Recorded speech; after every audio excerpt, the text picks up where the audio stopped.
Good morning, and welcome to the 2021 virtual conference, Pan-Academic Student Success Amid Chaos, co-hosted by the Georgia Organization for Student Success and the University System of Georgia Co-Requisite Academy. My name is Laura Leese, and I am delighted to introduce today's plenary speaker on behalf of your conference co-chairs and planning committee. Dr. Nikki Edgecombe joins us from New York, where she serves as the principal investigator for the Center for the Analysis of Postsecondary Readiness, a senior research scholar at the Community College Research Center, and a research professor in the Education Policy and Social Analysis Department at Teachers College, Columbia University. Her research focuses on developmental education, education equity, teaching and learning, English language learners, faculty development, minority serving institutions, and higher education finance. In preparing for today's session, I asked Nikki, why do you do what you do? What keeps you going? She answered, I do what I do because a good college education and experience can transform lives and families. I strive to conduct the type of research that helps practitioners and policymakers improve their work and better support students. For fun, I asked, what is something people would be surprised to learn about you? She answered, I grow raspberries on my New York City terrace and consider myself a small-scale urban farmer. Clearly, Nikki is a woman of many talents who's been gracious enough to share her time with us this morning. Please help me welcome Nikki.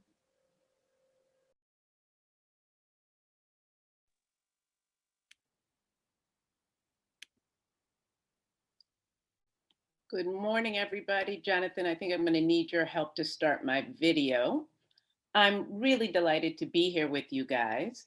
I've spent a lot of time connecting to NOS organizations around the country and always appreciate and learn as much as I think I share when I have these opportunities to engage with you all. My talk today is first, let me thank Laura for the kind introduction.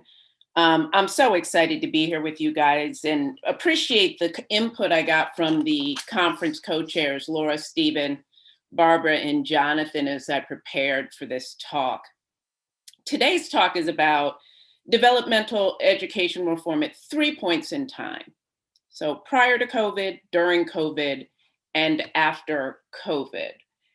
And we've made significant progress developing and beginning to scale developmental education reforms over the last 15 years or so, and learned a lot about the critical role of developmental educators along the way. So coming out of the pandemic, we want to accelerate our progress, ensuring not only that we're giving larger numbers of students access to college level courses, but that we're providing those students with the supports they need to be successful in those courses.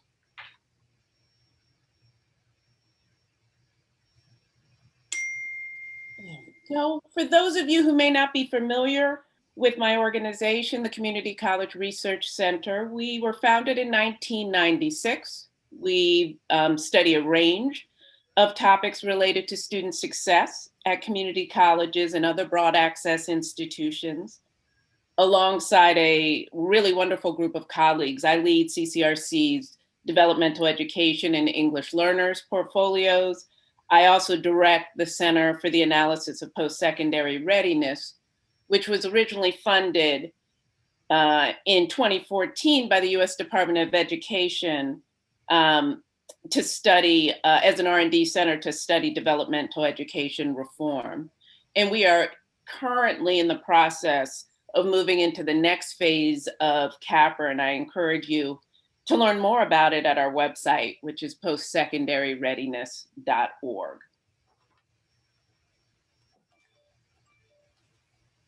So when I was hired by CCRC, I was asked to look into what was back then an emerging trend, and it was reforms to developmental education that accelerated students' progress through the course sequence and into and through college level math and English. It was obvious in the mid to late 2000s that something was changing, that the ground was shifting. Leaders in the field of developmental education had, for a long time, advocated for the need to provide students a holistic combination of academic and non-academic supports.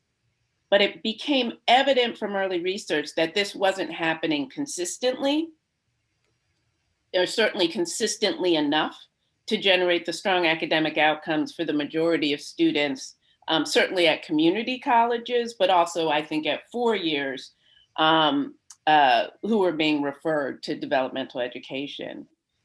There were a set of rigorous studies that showed that developmental education students never made up for time lost in that first semester. Their academic outcomes were no better, were sometimes even worse than similar students that did not take DevEd. A few positive results were there among these null and negative results in some of the rigorous studies, but no study had consistently shown positive results for the traditional developmental education system. And then came this. You all may be familiar with this or remember back to spring 2012 when our friends at Complete College America published this report. It loosely Okay, people have been saying there's no sound. Okay. So I'm just testing to see if you guys can hear me. I can hear you, Barbara. I guess you're all muted, so you can't tell me. Okay, I can hear, but I've been hearing that too. Folks, I'm going to check and see if we're going to go back and see if there's sound in the if there's audio. If someone can hear this, text in, please. Chime in. And Jonathan, I can definitely hear you.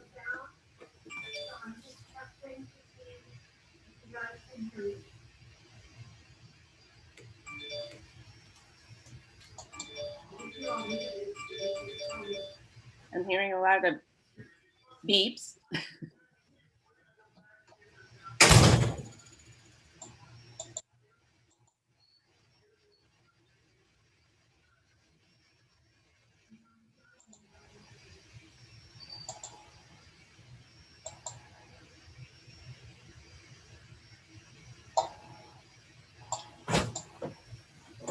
All right, so both for Nikki and for the rest of us, I want to again thank you for your patience with us. We're gonna, Nikki, could you back up just a little bit? I think we lost some audio there at some point when you shifted over, and I'm not sure why, but I'm hoping that we're back to where we need to be. And again, I apologize for the technical difficulties with this, folks. We'll get this worked out by the end of the day. So Jonathan, you can just let me know if we're good. I also do need you to permission my video, just FYI.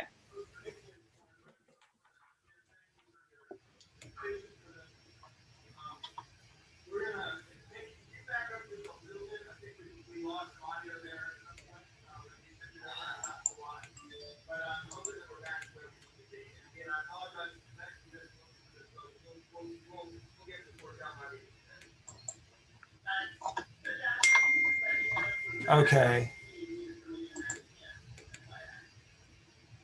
Nikki, you should be back on live video. Or you should be able to go to live video. I think I'm good. You are. There you are. Okay. So folks, let's do a restart. For those of you who don't know her, this is Nikki Edgecombe from the Teachers College of Columbia University. I'm again going to apologize for this. For those of you who've been along all along, this is our third restart, but I think we're where we need to be. So we're gonna go back, Nikki. I think again, without the extensive background, I want to make sure that we're sort of welcoming you into this program and sort of inviting you in. Nikki Edgecombe has done some really substantial and groundbreaking work on learning support and has done a long time view on sort of equity and outcomes. Nikki, if you can go ahead and give us a little bit of your start, and we are going to go ahead and let this run long so that we can have enough time for you to do your thing and for us to do our questions, and we'll be good to go. So I'm going to, Nikki, hand it back to you. And again, thank you for joining us, and apologies for the hiccups. No problem at all. I feel like I'm really good at making technology problems arise. So it just sort of fits the pattern. Good morning to everyone. And for those who did not hear my introduction, I'm just grateful to be here with you. I really enjoy these opportunities where I get to engage with faculty, administrators, staff who are providing support to students in a variety of ways at our colleges. So just delighted to be here. My talk today is really kind of thinking about the what I call three different phases that we're seeing within developmental education, which as of today, I'm positioning as pre-pandemic, during pandemic, and hopefully looking forward to post-pandemic. And you guys know most of the story around the field of research and around developmental education. And I just want to lay the groundwork so we can kind of think about not so much what the different arguments or models or the like were, but really the role that, in the pivotal role, I would argue, that developmental educators have played and continue to play as we think about how we're going to better support students to be successful in their college academic courses. So I framed this around the ground shifting. We had kind of gotten to the point where a lot of my economist colleagues had done quite a bit of work around the efficacy of traditional developmental education sequences. And we got to a point in spring 2012 where we were hit with this, a report by our friends at Complete College America, which loosely summarized the available evidence, but it was intended to be provocative. It was intended to make people mad. It was intended to drive policymakers to action, and it did all that. Now, to its credit, the developmental education field and community responded to the research and the burgeoning reform advocacy movement. And while I might argue with some of the points that my friends Alex and Hunter made in this piece, both of whom I know, and I've discussed and engaged with on these issues and countless times, this public squabble forced the discussion into the daylight. And it critically occurred, it occurred across practitioners, policymakers, and researchers. So no longer were developmental educators only talking to developmental educators, or researchers only talking to researchers, policymakers or advocates similarly. We were all now engaged in this conversation together. And fortunately, the research continued to examine new approaches, compare those student outcomes with traditional developmental course sequences. But it also chronicled really important issues of implementation and scaling. And I would say critically, between roughly 2013 and 2018, we learned a lot about a variety of developmental education reforms, including their effects on student outcomes. We learned about how systems were approaching large-scale statewide reform efforts, including Georgia. And we learned about how states and institutions implemented legislative mandates to reform developmental education in places like Florida, Connecticut, and Texas. And during this time, we witnessed developmental educators at the forefront of change, acknowledging these reforms were profoundly reshaping what developmental educators educate and the roles and responsibilities of developmental educators. I think we got to the point, and Jonathan, let me know if I need to pause, where NAID's name change, it certainly signaled a rebranding. Yeah, I tried to call this morning to reschedule, but it also signaled a renewal. I think I'm getting somebody on a call in my feed. But it didn't change the need for the expertise of developmental educators, and it sought to reposition their expertise. So just to recap, in those late aughts, we saw developmental educators move to the forefront of reform efforts. The field made significant progress in identifying and beginning to scale evidence-based reforms. And in many places, the roles, responsibilities, and professional identities of developmental educators have been transformed. And that's been an important conversation, I feel, that's happened within the field, but also important to acknowledge. These changes have come with repercussions. And then came COVID-19. The week before New York City shut down, I was in Miami at the Strong Start to Finish Learning Network convening, elbow bumping. We were told to elbow bump by then, and celebrating the progress states, including Georgia, had made reforming your learning support approaches. I remember leaving that meeting excited and inspired, planning to spend actually the spring and summer gathering information from practitioners and policymakers about the next phase of reform and the next set of important research questions that the field needed to grapple with. And then with the onslaught, the swift onslaught of COVID, we changed those plans. We wanted to know how the pandemic was affecting developmental education. What did the switch to remote learning in the spring 2020 mean for students? How were colleges preparing for the fall? And what changes were policymakers making to support institutions during these unsettled times? We learned a lot from that slight shift in our data gathering, some of which is summarized in a report we produced just last month from the Center for the Analysis of Postsecondary Readiness. We learned that many colleges were moving forward with plans to expand co-requisite offerings, though some systems like North Carolina extended implementation deadlines given the stressors colleges were facing.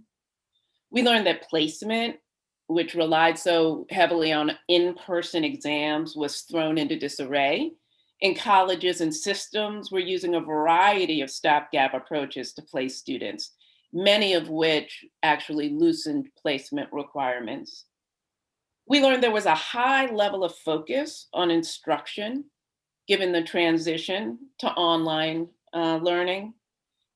And we learned that issues of racial equity were amplified by both the pandemic and national calls for racial justice.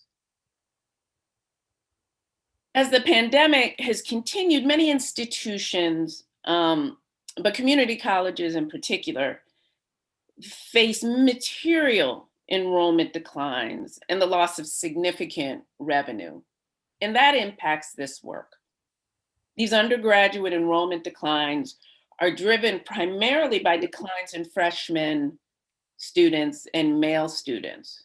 So with that freshman student challenge, what that means is that incoming class, many of those students who may need learning support, that composition of that group appears to be changing.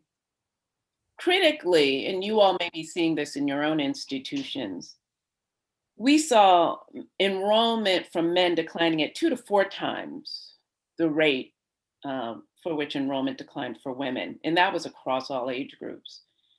And we saw something that we hadn't seen before, though not necessarily surprising given how unique COVID is. We saw no evidence of unemployed adults returning to college.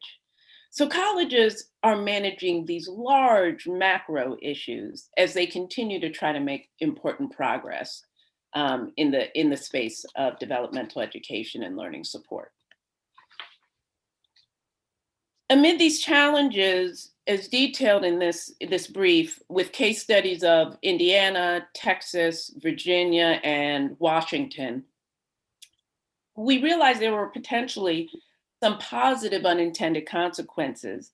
That is, more students appear to be eligible for enrollment in college level courses sooner than they would have under the previous placement systems in particular. Leaders in these states oftentimes told us that while these measures were stopgap, they actually hope that by increasing access to college curriculum, they are helping more students, particularly underrepresented racial minorities, low-income students, first-generation students, English learners, and others to be successful. And they also hope this natural experiment would help show decision makers at the state level, at the institutional level, at the departmental level, that students perhaps are more capable than we even thought, or that our systems allowed us to see. So the data is outstanding on that. And you guys probably have information about your own institutions, but certainly we have changes to placement that are really pivotal to this conversation. So while we wait to better understand the full effects of this pandemic, we must continue our work. Arguably, it probably needs to accelerate given some of what we know is happening over the course of the pandemic. And I wanted to revisit some strategies my colleague Sue Bickerstaff and I put forward in 2018 in a commentary we wrote for Texas Ed Review. And our main goal of this was actually somewhat self-interested. We had rarely had an opportunity in CCRC's developmental education work to just pause and to reflect both on what we've learned and to force ourselves to write down what we would argue need to be sort of the main directions of work in developmental education and the learning support space moving forward. So we use this commentary as an opportunity to write that piece down. And I'll talk through what those strategies were. So I'm gonna use this last section, and hopefully I'm reserving plenty of time for conversation and questions, to think through the usefulness of these strategies in light of challenges the pandemic and social unrest has elevated. Now, while I think the strategies which I'll present hold overall, I'd put forward a few other considerations that I hope we take into account in the coming months and years. I think they will be important if, in fact, we do want to continue to build on, if not accelerate, our progress in this space. So the first strategy we talked about was around structuring remediation in ways that build academic momentum. Now, how do we do this? We laid out a couple of strategies. We want to address the gaps in students' knowledge and skills within college level coursework. This certainly aligns with co-requisite models in that work that's happening. But critically, we actually didn't think that this perspective needed to stop in gateway math and English. We felt that there was knowledge being built that would apply more broadly across a range of disciplines and a range of courses, and not just introductory level courses, but courses all along a student's pathway. There's a certain fallacy that we always presumed that we were somehow going to address all of the critical knowledge gaps that someone has up front via our learning support or developmental education system. And that's a challenging concept, because if you think of yourself, you know certain things and skills, and they're activated in different contexts in different ways, and your learning builds on each other in ways that make growth that happens later on in very foundational skills equally important as growth that may have occurred early in your college career. So we really wanted to help and start thinking about ways in which learning support is provided throughout a student's college experience. There still remain a lot of, I think, powerful interventions. They tend to be intensive and very focused approaches to support students who may come to our institutions with more severe needs. And we've seen some evidence around programs like CUNY Start that suggest, in that case, this one-term pre-matriculation program and certain offshoots of it that are actually shorter duration are really quite successful. But one of the pivotal pieces that we saw when we wrote this piece, and that I think the evidence bore out, particularly in the CUNY Start evaluation, is those intensive approaches really need to be connected or bridged to the academic programs, and not simply academic programs business as usual, but academic programs with this more holistic support, right? The support that allows students to both gain academic momentum and sustain it. In the case of the CUNY Start program, a lot of those students entered CUNY's ASAP program, which you may be familiar with. It's an intensive, very highly structured program designed to accelerate students' path to credential completion. And those students that moved from CUNY Start to ASAP had significantly higher graduation rates compared to other students. Our second strategy is about repositioning academic supports closer to the classroom for all courses. As I indicated, our approach suggests is going to be important. So that includes what you would probably anticipate: embedding tutors, teaching assistants, proven technology-based resources in classes to provide just-in-time remediation and other supports. It's about making these resources easily available to students when and where they need them. I'd probably revisit this strategy in a couple of ways now. One is, I think there's probably new knowledge that has been generated from the way resources and supports have had to be provided to students during the pandemic that could actually increase our understanding of what it really means to reposition academic supports closer to the classroom or in ways that students can use them when they need them. So I'd really want us to do more work there. And I'd also amend this strategy to have another component, and that would be around a more robust discussion of and commitment to helping students develop the help-seeking behaviors they need. I think we know there's oftentimes lots of supports available. Sometimes students are comfortable accessing them, oftentimes they are not, which actually relates to our third strategy here. But I do think it is critical for us to think about the ways in which we help students develop their help-seeking behaviors. And I imagine you all have experienced in your own work some frustration sometimes around when students who need supports the most don't necessarily take advantage of them. And our third strategy that we discussed in this piece was around attending to the psychosocial needs of students by building their academic confidence and sense of belonging.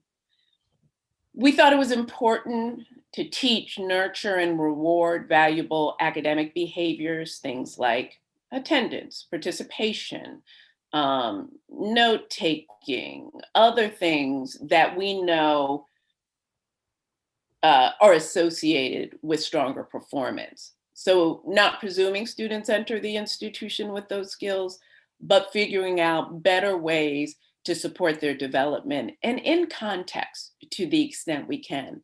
While I think we have learned quite a bit about the power and importance of College 101 courses and things along those lines, it wasn't clear that those courses, at least from our data, have generated the ability for students to leverage and use those resources when they needed them. So how can we think about really doing this in context? I think the way I would think about amending this strategy now is, since 2018, the field has really brought the psychosocial support discussion in tighter alignment with the campus and classroom climate discussion, which this strategy misses as it was written. My update would not put the onus on students to change, but we can certainly support their development of certain skills and dispositions and behaviors associated with college success, but rather to engage in the necessary steps to create more inclusive campus and learning environments. So we have efforts out there like Caring Campus Initiative, that's at many different institutions right now, and frameworks like the Culturally Engaging College Environments Framework, which can inform the planning and development efforts around these more inclusive campus and learning environments. The CECE, for those who aren't familiar with this, it really shifts the responsibility for academic and social integration from students to the institutions. Musaeus, who is the author of this framework, describes several elements of the framework: cultural familiarity, relevance, proactive philosophy, which are established outside and inside of the classroom. So though much work remains to establish the effects of these kinds of interventions like Caring Campus and frameworks like CECE, I do think that their premise is compelling, and they are useful frameworks for policy and practice intended in particular to reduce disparities in post-secondary outcomes.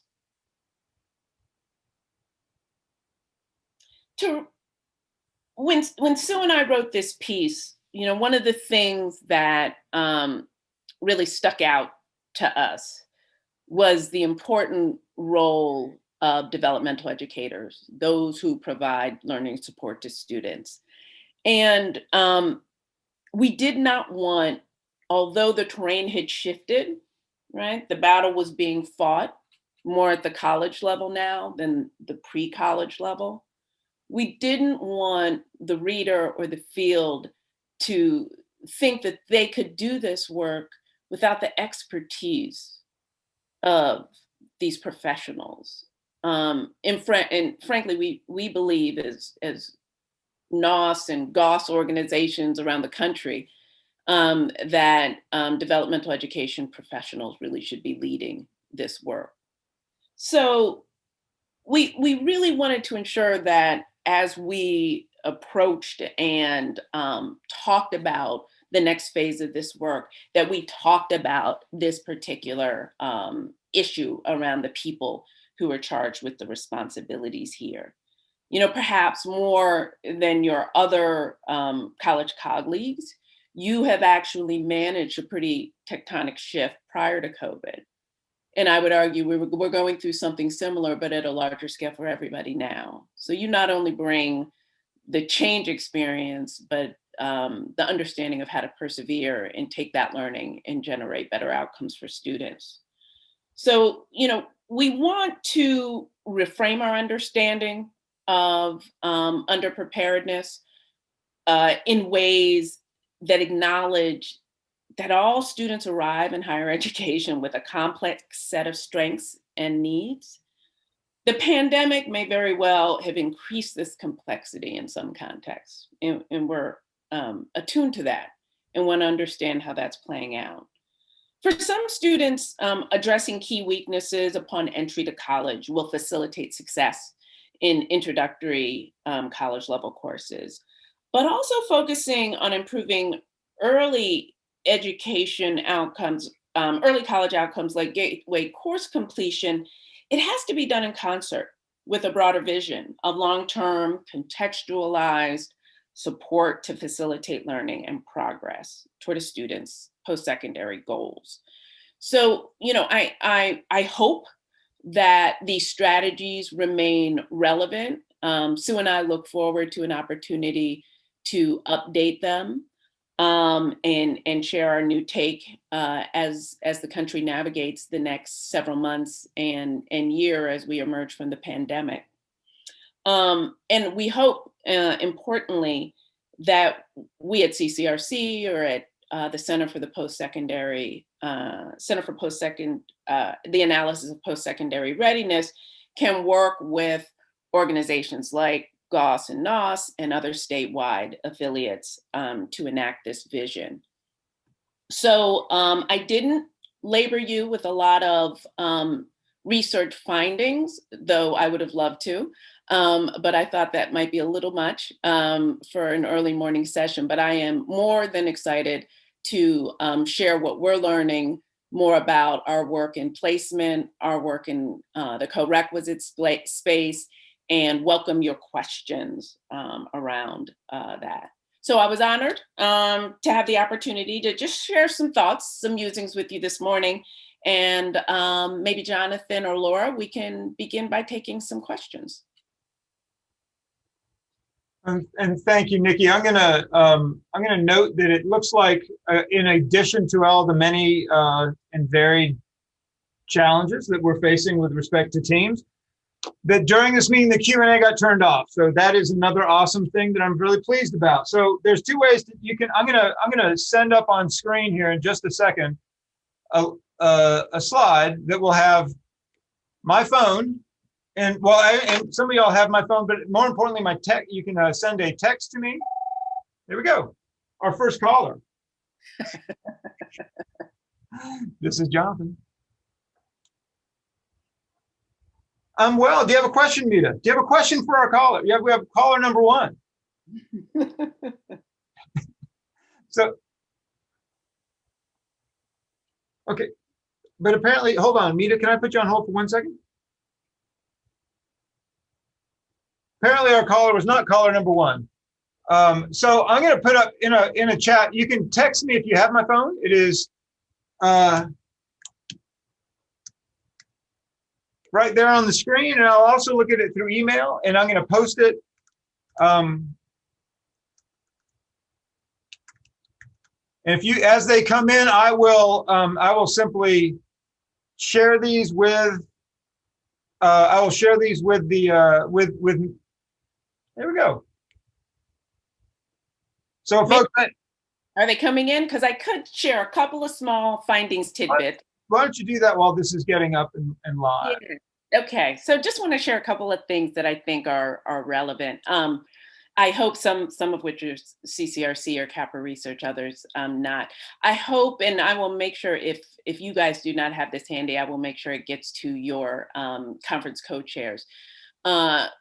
Some colleagues at RAND and AIR have done some really lovely work, rigorous quantitative analysis, outcomes analysis, as well as some really beautiful implementation work around co-requisite courses in English courses in Texas. The outcomes analysis was put out spring last year, which saw positive benefits to the model. And I would encourage you guys to take a closer look to dig into what was happening in Texas. But what was interesting about this, and they weren't able through the analysis to necessarily distinguish between a few different varieties, right? So the form and function structure of the co-requisites did vary by institution because law, the legislation gave colleges quite a bit of discretion. But across those models, there was a consistently stronger effect on gateway completion and a few other early stage academic outcomes. That paper is being accompanied by some really wonderful work on implementation that includes student surveys and other data. I think that report will be out soon. So I would definitely encourage you all to take a look at the Texas co-requisite work that RAND and AIR are doing. One other quick co-requisite piece I'd love to highlight for you is work that my former colleague, now faculty at University of Delaware, Florence Rand, did, looking at data from Tennessee. And she was looking at the outcomes of the co-requisite model. And like most research in this area, she found positive effects. The beauty of Florence's analysis, and again, I'll send this report to the co-chairs to share as well, was she was able to use all of that wonderful data about students' prior achievement test scores to really kind of get to a sense of not a question of whether you put students in prerequisite courses versus co-requisite courses, but to actually help us begin to establish the debate around when students need the co-requisite course versus when they can just be successful with just the plain gateway course. And essentially what she found is, using those data, is that she was able to run some analysis that really suggested that we probably were putting students in co-requisite courses who could have been successful in college courses. And you may have a flashback to 2012, where my colleague Judy Scott Clayton did some predictive validity work, which made the same argument and profoundly shaped the field of placement. But she was looking at that relative to a developmental education placement versus a college placement. So I think this is just another great example of how the train is moving. And what I really want and hope is that your institutions are really engaging you all as professionals in this space to think about what are those supports that students need at the college level and how do we figure out how to deploy them. Okay, I got a question for you, Nikki. Yes. So a question came in, how can we better integrate college success courses or skills with CoReqs?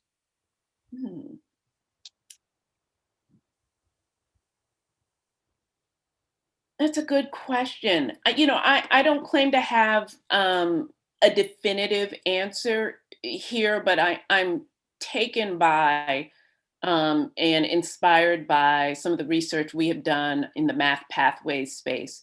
And math pathways, in terms of the reform movement, was really interesting because it wasn't just structural, it was curricular, right? So now we've got this quantitative reasoning, we've got this statistics, we've got this calculus pathway. And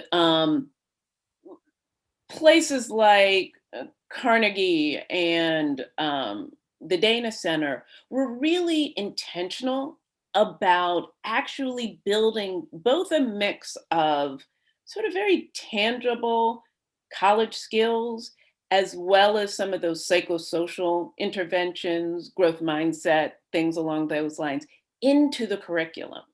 So it was a function of the curriculum. It was part of classroom instruction and activities. And to me, if I had to pull from the learning we got around a lot of extensive work we did around success courses, it was that these courses provide exactly the kind of information students need, but they provide it to them all at once when they don't necessarily need it. And so to me, the really powerful opportunity that the math pathways work has suggested to us is the potential of curricular integration. And that's where I think it has to live, within the curriculum. And then it is reinforced in the ways in which practice occurs, right? So expectation and performance requirements might be around note-taking and organization, as well as elements of the math or the writing, right? So I think there's just a really wonderful opportunity to build those in. It's going to make our curriculum have to change a bit, but I think it's worthwhile. And imagine if it wasn't just that English or math course doing it, but the communication speech course and the physiology course and the biology course and the sociology course and the history course, all of them reinforcing these skills. I think that would be a potential game changer. All right, question from West Georgia. Can you be painfully specific about strategies to bring learning support into the classroom? Quote, I make a habit of frequently 4 or 5 times per class reminding students to make notes in a journal and they keep just for our class. What else can I do to help them build strategies for academic success?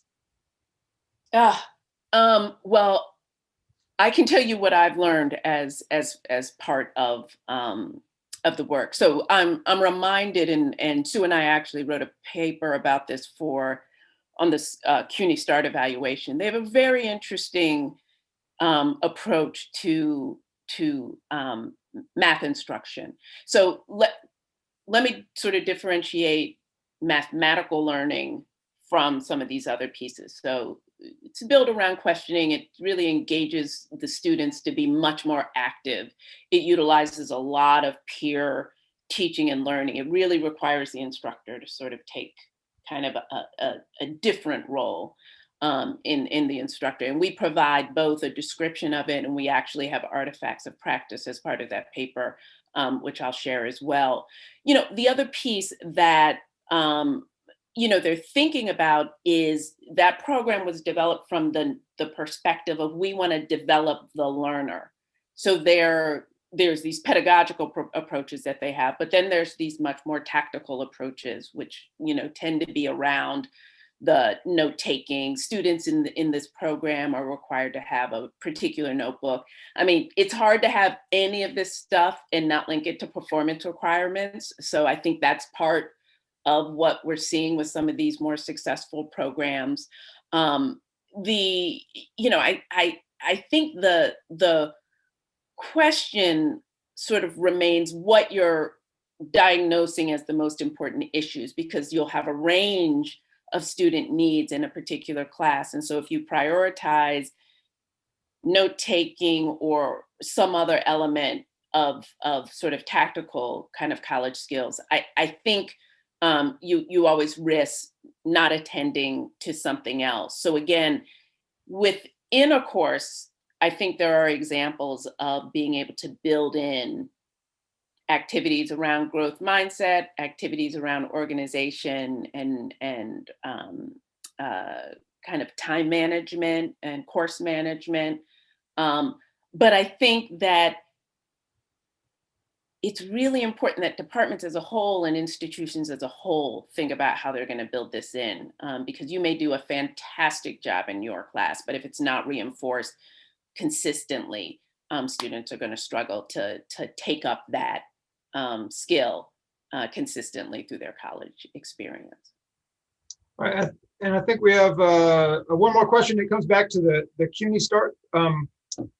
So does CUNY require all students at a certain level to complete a pre-matriculation program? And is that funded by the institution or by private grants? So CUNY Start is a pre-matriculation program originally designed for students when they had their sort of kind of three-level, it was designed for students that had what they determined are severe needs, usually referrals to Dev Ed in reading, writing, and math. So it was originally targeted to a group. It was born out of their adult education program. So it's run out of continuing ed. It is funded with New York State continuing ed dollars.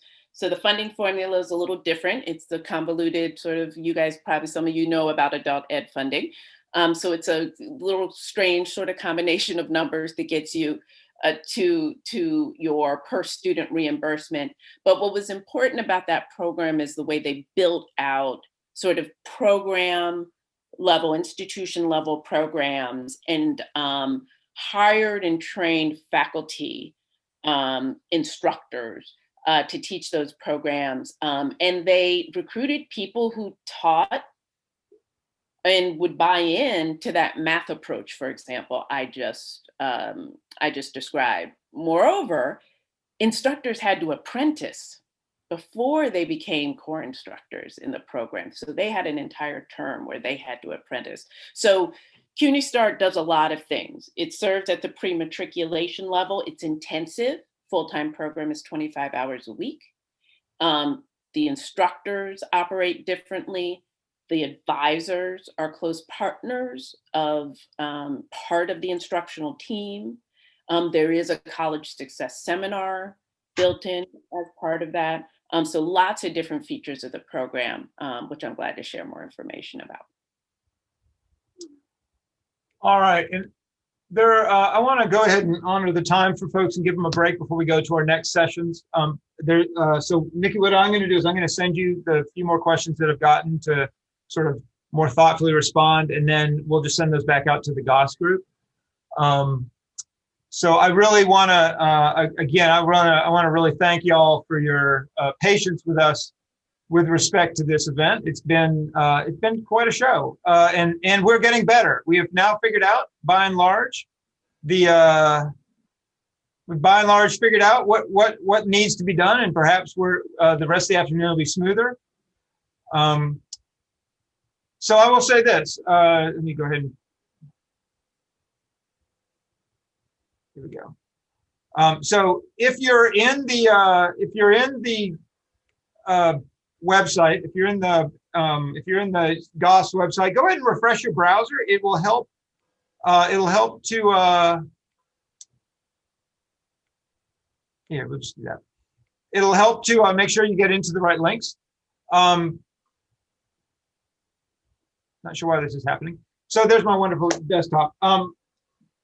Don't forget, I'm going to hand it over to Laura Leese, and Laura is going to sort of usher us out, give it the final bits of information about what we need to do. Laura, do you want to take it over? Are you in? Sure. I want to just take one more opportunity to thank Nikki for joining us this morning. Every time I hear Nikki speak, I feel more energized and that I have clear, actionable steps moving forward. And it has just been an honor and a pleasure to have you join us this morning. And I will let you all know that she is just such a gracious and kind correspondent. So she'll be happy to chat further with you about questions that you have. The good news is this was the hardest event of the day that we needed to pull off, and we did. We made it to the end.